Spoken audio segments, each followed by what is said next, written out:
The auxiliary tank keeps up, but it just collects so much moisture no matter what I do. I need to get a big air dryer in it or something.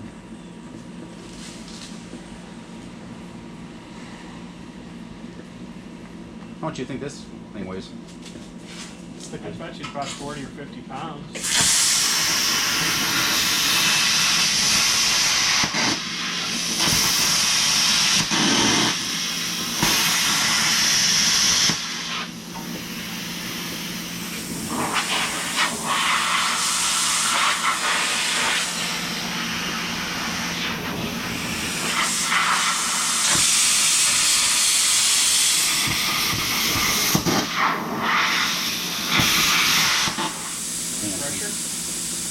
Yeah, I think it's kicked off to the friggin' pressure's low.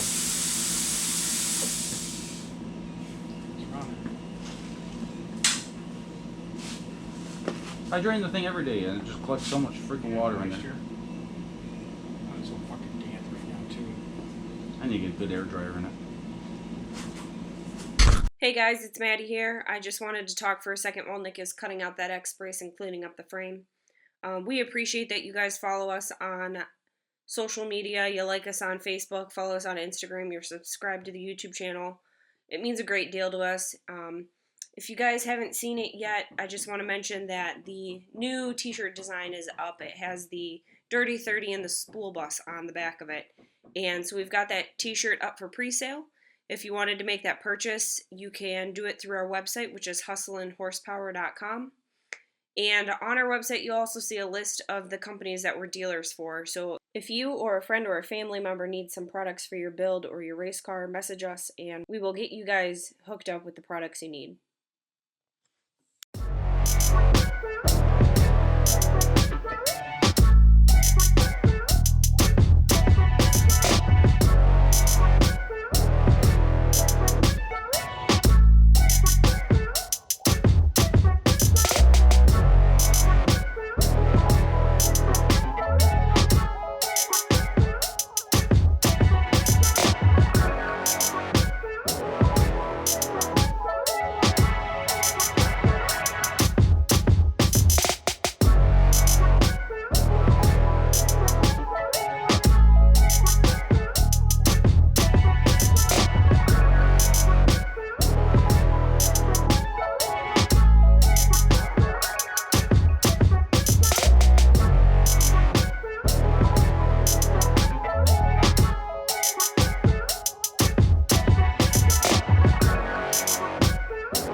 What are you doing?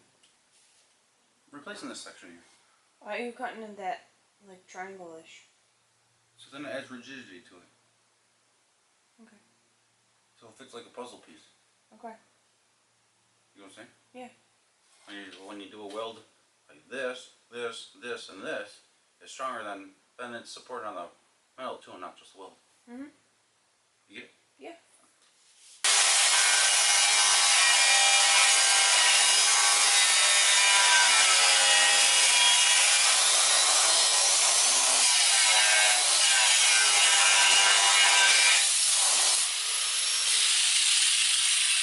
Like so many people do these back half setups so screwed up.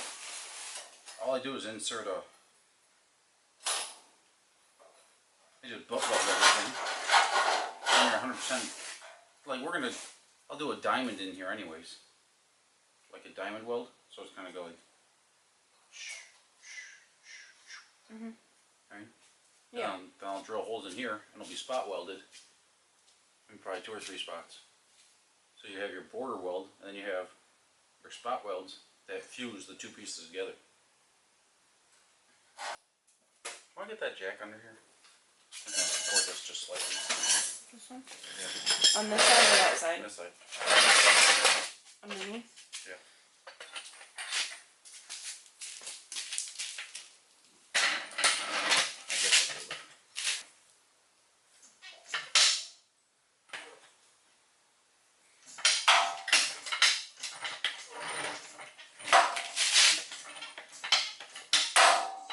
Slow. Come on. We're not checking it up, we just need to support it. A little more. A little more. Just a hair bit more. Plenty.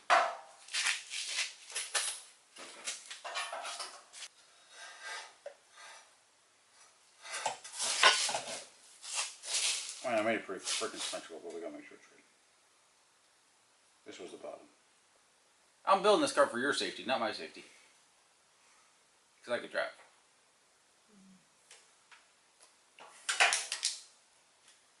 Come on, I'm tired. Too bad you didn't have your safety glasses on. I did have my safety glasses on. Fine.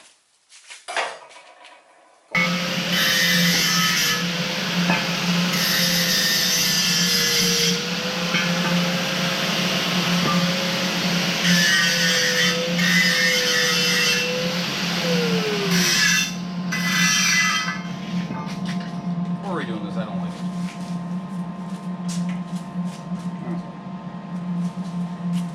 Can you turn off the welder and the gas? Yep.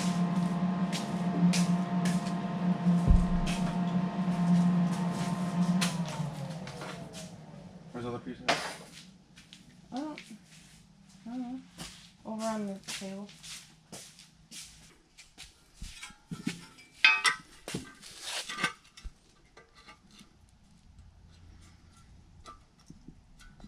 Line up all the edges.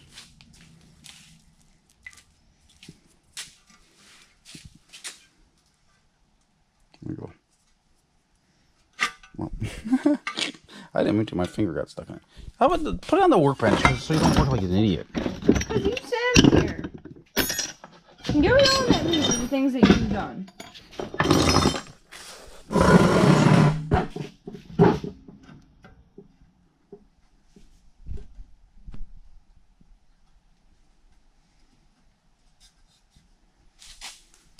Compromise this a little bit. Half and half. I like that. Okay, make sure these are lined up. That's high. Come get your block or something like that.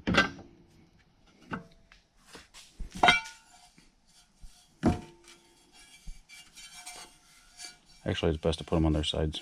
But this is too short. Oh, like vertically, okay? Because this way, if it's cut wrong, it's gonna lean in. That's what I understand. Okay, let's put it on the side like this. Put this up to it like that. Okay, there's your piece. I'll mark it up. I'm gonna go switch this. Okay.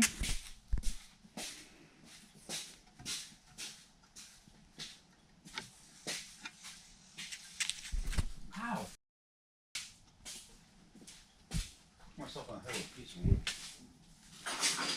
The ends aren't really lining up straight. Like, this is hanging over, and then... Just Mark it? Yes. Okay, just making sure. There's like remember how we explained the width of the blade? Yes. But I'm just making sure, Nick. Okay. There's your mark. Is it right? I would say so. You check it twice. 45 degrees. On the marker. Did you color? No. One didn't- swipe. Good. Smooth as a baby's butt.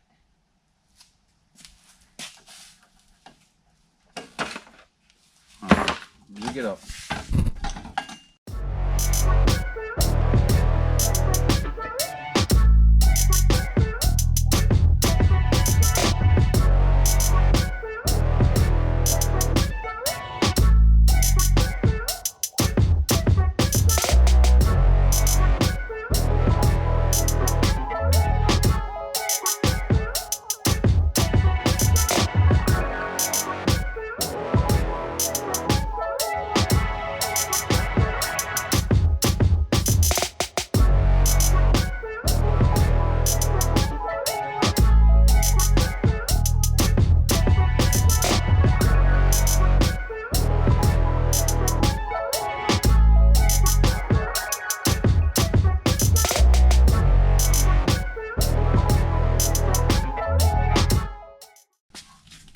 see You see? how good my skills were of drawing. Yeah, a little bit. Well, that's fine. Because I'll weld it and it'll fit that seam there pretty good. Okay. Yep. It's a good thing you're talented.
So guys, proper hygiene is important. Gotta keep your tip clean.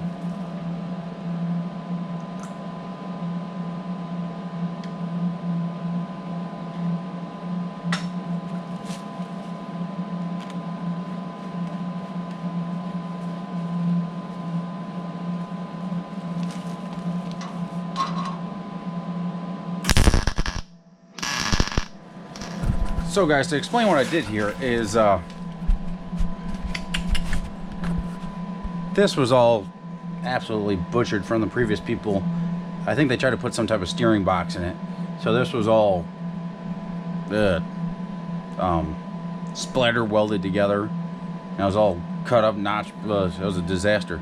So doing a straight weld, doing a straight weld here, all the stresses would be on the weld. The way we did this here is cut this out, brought it back this way, down and back. So now any torsional twist, I mean, this frame's not going to have a whole lot of twist in it because there's going to be bars all over the place, but any torsional twist, it has to work against itself, not just on the stressing out the weld. This right here,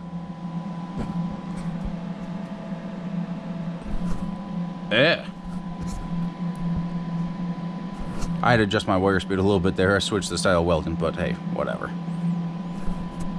So right here, the way this notch is, this piece and this piece fish mouth each other, and it adds a whole lot of rigidity to it. You'll see a lot of people that do stuff that's like crucial, like let's say like a back half kit. You'll see a lot of people that do something like a back half kit or this or that, where they just butt weld it together, and you know, it works. You know, it really does. I mean, when your weld's strong, your weld's strong. It's just as strong as the metal, as long as, you know, it's welded properly. But full penetration in the right heat and so on and so forth. But you could also do, like on this one, this front weld here. Ooh, it's not the prettiest weld. It's strong though. It penetrated fully on the other side. So we're gonna do a diamond in there. So we'll do a piece. I'll cut off a piece that goes like out to here, down here, down here, down here, and I'll drill 1, 2, 3 holes here, 1, 2, 3 holes here, and it'll be welded fully on the inside, and then these will be spot welds to form this piece and this piece, so it's all one, it's all one unit there, and you're not just relying on the butt welds. I know it makes it super strong. So this one right here has the fish mouth. I didn't want to add any other type of internal gusset on this one, because I think my 4-bar setup's gonna fall somewhere in here, and that's where any type of stress. That's a 4-link setup that we're gonna do on the front suspension, but there's no torque on it or this or that, so it'll be plenty strong. Now if it was this was a back half, and we had to do this on the back half, we do this style on both sides, then or even like a different style fish mouth on it, but this will be plenty strong here, and it makes it all one unit. So we'll grind this down, make it nice and flush, and I don't know if you saw before, we had Maddy cut this out. It worked out good. It really did. Probably could have left our gaps a little bit wider, so I didn't have to turn up the heat so much, and the wire speed, as you see, it took a little bit of adjustment to get that right.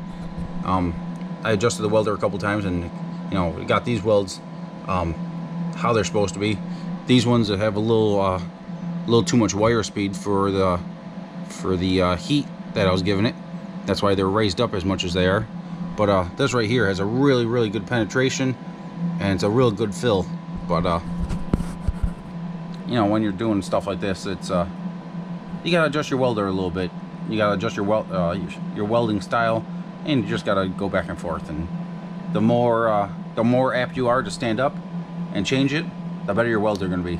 These are all getting ground down structurally. They're perfectly strong, and it'll work. So I'm gonna grind these down and get back to it, I guess.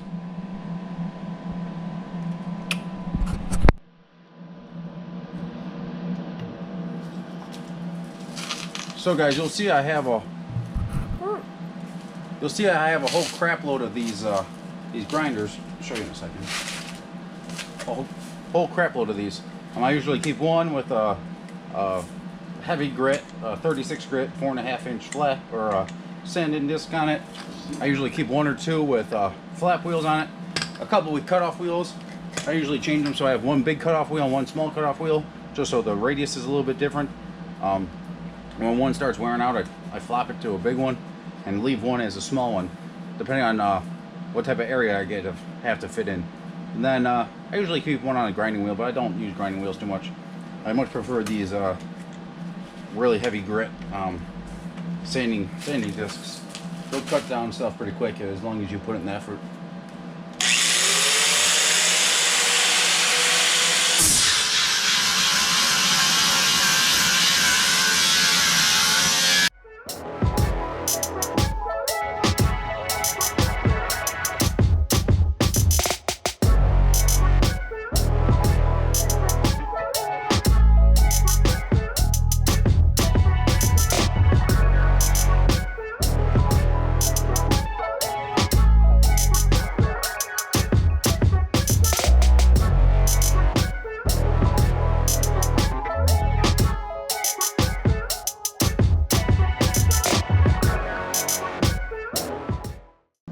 That's what I was gonna say.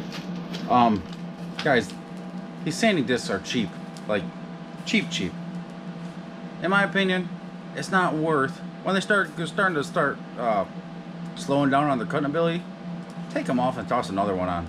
It's almost not worth your time to get every last bit out of a $1 sanding disc when it starts taking you 10 minutes to do a job versus it takes 5 minutes. So I don't know. Take it for what it's worth.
Come back! Come back!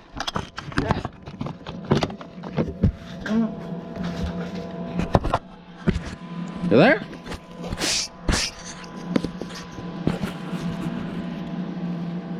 Oh, they can't even see me freaking rolling.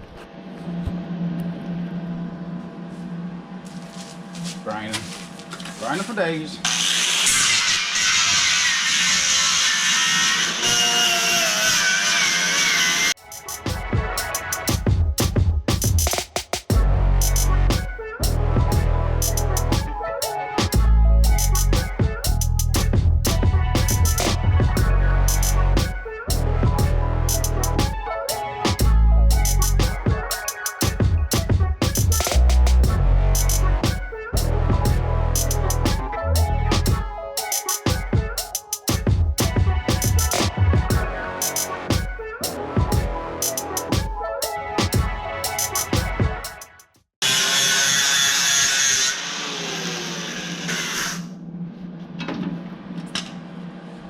So there are some minor dents in the frame that I'm trying to work out. As you can see, it's right in the center here. It was just flared in a little bit. So this new square tubing left a little bit of a line here.